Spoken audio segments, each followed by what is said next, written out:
أشهد أن محمدا رسول الله.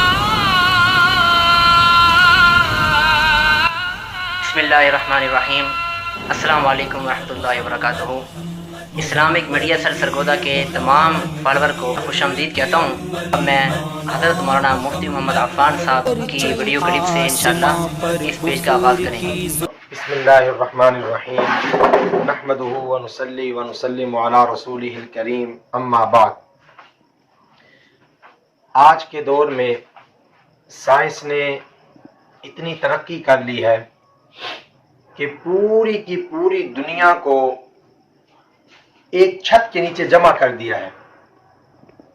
پہلے ایک پیغام دوسری جگہ پہنچانے کے لیے، ایک شہر سے دوسرے شہر پہنچانے کے لیے کافی دیر لگ جاتی اور بہت سے وسائل استعمال کیے جاتے، لیکن آج سائنس نے اتنی ترقی کی کہ ایک شہر سے دوسرے شہر نہیں، ایک ملک سے دوسرے ملک، بلکہ 7 سمندر پار اگر آپ کوئی پیغام پہنچانا چاہتے ہیں تو وہ چند گھڑیوں کے اندر پیغام وہاں پہنچ جاتا ہے.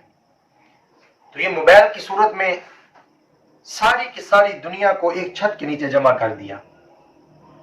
تو ہر چیز کا ایک مثبت پہلو ہوا کرتا ہے اور ایک منفی پہلو ہوتا ہے، لیکن یہ استعمال کرنے والے پر مدار ہے کہ وہ کسی بھی چیز کو صحیح استعمال کر رہا ہے تو ٹھیک ہے، اگر اسی چیز کو غلط استعمال کرتا ہے تو اس استعمال کرنے والے پر اس کا وبال ہے. اب اس موبائل کے جہاں غلط استعمال ہے کہ لوگ اس میں گانے سنتے ہیں، فلمیں دیکھتے ہیں، فحاشی اریانی کے اور بہت سے کام کرتے ہیں، تو اس حساب سے یہ موبائل اعلی معصیت ہے، گناہ کا کام ہے. لیکن اگر اس کو دوسرے پہلو سے آپ دیکھیں کہ یہی موبائل اگر آپ اس میں دین کا پیغام بھیجیں تو جہاں آپ کو ایک شہر میں کام کرنے کے لیے مہینوں درکار ہوتے تھے، اب آپ آسانی سے اپنے دین کا پیغام، قرآن کا پیغام، حدیث کا پیغام، صحابہ کا پیغام آپ چند گھڑیوں میں پوری دنیا میں بھیج سکتے ہیں.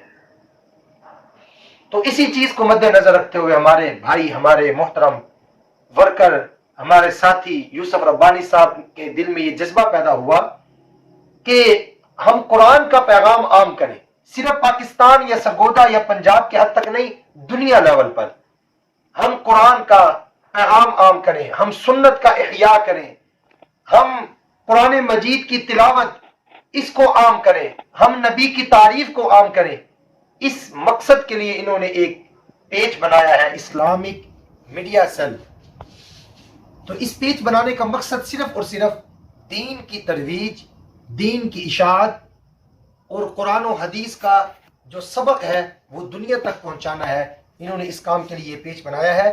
اب ہر مسلمان کی یہ ذمہ داری بنتی ہے کہ وہ قرآن سے آگہی حاصل کرنے کے لیے حدیث کیا کہتی ہے، قرآن کیا کہتا ہے، ہمیں سنت پر کس طرح چلنا ہے، ان چیزوں کے حصول کے لیے وہ اس پیج کو لائک کرے، اس پیج کو ان کے فالوور بنے، کیونکہ اس کے ذریعے آپ کو قرآن کا پیغام بھی ملے گا، حدیث کا پیغام بھی ملے گا، اور قرآن کی تلاوت بھی سننے کو ملے گی، اور نعتیں بھی سننے کو ملیں گی، اور بہت سے دینی مسائل جس سے لوگ ناواقف ہوتے ہیں وہ سب اس پیج پر آپ کو مل جائے گا. گویا کہ ایک ہی پیج کے اوپر آپ کو سب چیزیں مل جائیں گی. آپ سب ان کے فالوور بنیں اور ان کو لائک کریں. آپ کو دنیا میں بھی فائدہ ہوگا، آخرت میں بھی فائدہ ہوگا. باقی ہم اپنے بھائی کے لیے دعا کرتے ہیں. انہوں نے جو یہ اچھی کوشش کی ہے لوگوں تک دین کا پیغام پہنچانے کے لیے، اللہ رب العزت ان کی اس سعی جمیلہ کو اپنی بارگاہ میں قبول فرمائے اور ان کو اپنی شایان شان اجر عظیم عطا فرمائے. وآخر دعوانا ان الحمدللہ رب العالمین. محمد کی غلام دین حق کی شرط اول ہے، اسی میں ہو اگر خالی تو ایمان مکمل ہے.